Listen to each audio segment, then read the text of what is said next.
Good morning students. हम लोग geography का चैप्टर पढ़ रहे थे फर्स्ट, उसी में आगे देखेंगे कपास एवं जूट। कपास और एवं जूट के रेशो से सूत एवं पटसन प्राप्त होती है। तो इनसे हम क्या प्राप्त करते हैं? कपास और जूट से सूत बनाते हैं यानी धागा बनाते हैं और पटसन प्राप्त करते हैं। कपास से वस्त्र बनाए जाते हैं और जूट से रस्सी, बोरी और गलीचे वगैरह का निर्माण किया जाता है। भारत के कपास के उत्पादक क्षेत्र हैं मेन पंजाब, कर्नाटक, आंध्र प्रदेश, तमिलनाडु, उत्तर प्रदेश, राजस्थान, मध्य प्रदेश और पश्चिम बंगाल।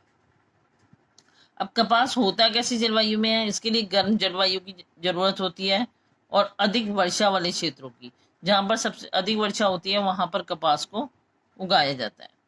भारतवर्ष में पश्चिम बंगाल इसका प्रमुख उत्पादक क्षेत्र है। सबसे ज्यादा कपास जो है वो कहाँ उगाई जाती है? पश्चिम बंगाल के अंदर। यह नकदी फसलें हैं, क्योंकि नकदी फसल किसे कहते हैं? मैंने कहा था कल, जिसका हम विक्रय करते हैं, जिनको हम बेचते हैं। जूट के उत्पादन में पश्चिम बंगाल, बिहार, मेघालय एवं असम प्रमुख है। और जूट कहाँ कहाँ उगाया जाता है? पश्चिम बंगाल के अंदर, बिहार के अंदर, मेघालय के अंदर और असम के अंदर। इसके बाद आता है भारत में कृषि व्यवस्था। तो भारत में कृषि व्यवस्था में सुधार करने के लिए हमारे सरकार जो है बहुत से कदम उठा रही है, जिससे कि कृषि की व्यवस्था को सुधारा जा सके। पहला आता है हरित क्रांति। हरित क्रांति क्या था कि जब हमारे यहाँ चावल और गेहूं के उत्पादन में बहुत अधिक वृद्धि हो गई तो उसे हरित क्रांति का नाम दिया गया था। और ये वृद्धि किस वजह से हुई थी? अच्छे बीजों, खाद वगैरह की वजह से, जो हमारे नए नए तरीके आए थे कृषि करने के, उसकी वजह से।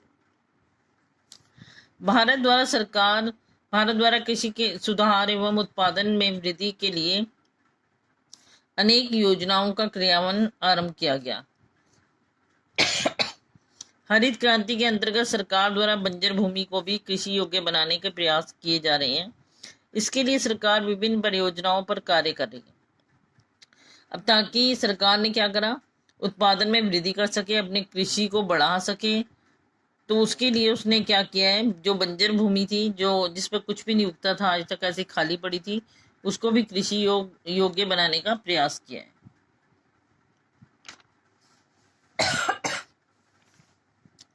परियोजनाओं के आरंभ में विभिन्न नहरें निकाली गई।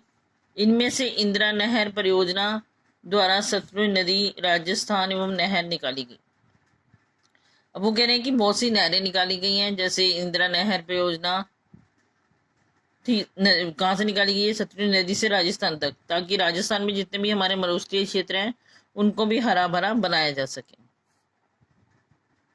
ठीक है। और क्योंकि इन नहरों द्वारा क्या किया जाएगा? सिंचाई कार्य किया जाएगा और बाढ़ पर भी नियंत्रण पाया जा सके, जो बाढ़ वगैरह आ जाती है उसको भी रोका जा सके। और गांव के विकास के लिए खंड विकास अधिकारी एवं ग्राम सेवकों की नियुक्ति कर दी गई है, जो ये कृषकों को परिचित कराएंगे कि नई तकनीक का इस्तेमाल कैसे करें, नई तकनीक क्या क्या आई है। ठीक है। किसानों के लिए विभिन्न कृषि यंत्रों, नलकूपों, बीज, खाद खरीदने के लिए उन्हें ऋण की व्यवस्था कर सकें। वो भी कैसे? कम ब्याज पर उन्हें ऋण दिया जा सके, ताकि वो आसानी से उस ऋण को चुका भी सके। सरकार के इस प्रयास से उन्नत बीज, उत्तम खाद, अच्छी सिंचाई व्यवस्था से कृषि उत्पादन में वृद्धि की दर बढ़ती जा रही है। और उन्होंने कहा ये सब चीजें कि अच्छी खाद मिल रही है, अच्छे बीज मिल रहे हैं, अच्छी सिंचाई व्यवस्था मिल रही है, नए नए तरीकों का इस्तेमाल किया जा रहा है कृषि कार्य को करने के लिए, तो उससे क्या हो रहा है? उत्पादन में वृद्धि होती जा रही है।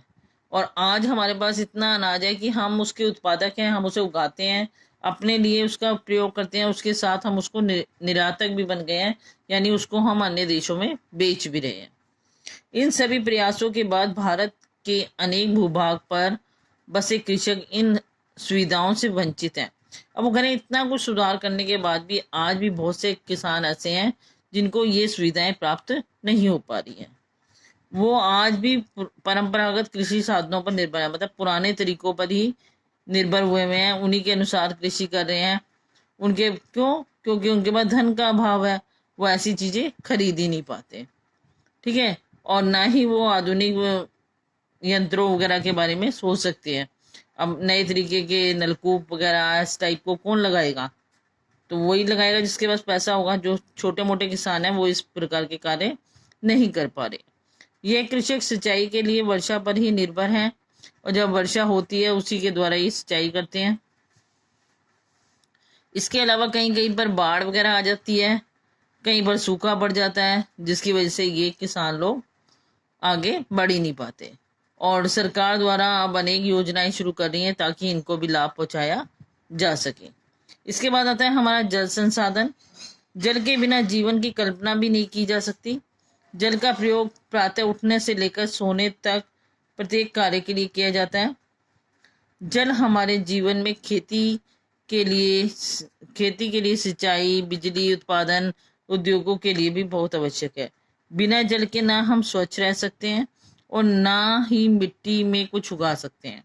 अब उन्होंने कहा कि जल हमारे लिए सबसे आवश्यक है, क्योंकि जल के बिना जीवन ही नहीं है। आप लोगों को बताया, अगर थोड़े दिन तुमने पानी नहीं पिया तो कैसा होने लग जाता है। अगर एक दिन पूरे दिन ही पानी नहीं पियोगे, आपको एहसास होने लग जाएगा कि तुमने पानी नहीं पिया है आज। और इसके अलावा सभी कार्य आप अपने घर में भी देखते हैं, पानी के बिना हम कोई भी कार्य नहीं कर सकते, चाहे वो सफाई का हो या कपड़ों की धुलाई का हो या बर्तन धुलाई का हो। उसी तरीके से सिंचाई, बिजली उत्पादन और उद्योगों वगैरह के लिए भी जल बहुत आवश्यक होता है। ठीक है, जल के बिना ना तो हम स्वच्छ रह सकते हैं और ना ही कुछ उगा सकते हैं, क्योंकि अभी आपने देखा कृषि करने के लिए भी हमें किसकी आवश्यकता होती है? जल की। ठीक है, जब तक सिंचाई नहीं करेंगे तो उत्पादन नहीं कर पाएंगे, कुछ उगा नहीं पाएंगे। तो आज के लिए बस इतना ही। इसे अच्छी तरह पढ़ेंगे और समझेंगे। नेक्स्ट क्लास में हम पढ़ेंगे आगे जल के स्रोत। थैंक्स।